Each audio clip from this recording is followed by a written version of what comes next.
Hola, hoy vamos a ver cómo restablecer de fábrica desde Ajustes INFINIX Note 30 VIP.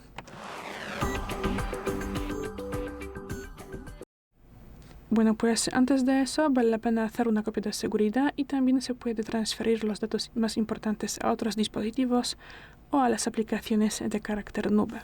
Luego pasamos a los ajustes, bajamos y abrimos la última pestaña Sistema. Ahora, restablecer teléfono. La última posición borra todos los datos. Sí, confirmamos. Y ahora entramos el PIN, patrón o contraseña que usamos para desbloquear la pantalla. Y ahora confirmamos por la última vez. Sí, borramos todos los datos y esperamos.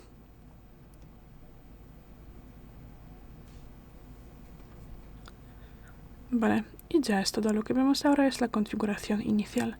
Gracias por el vídeo, déjanos un like y suscríbenos. Hasta luego.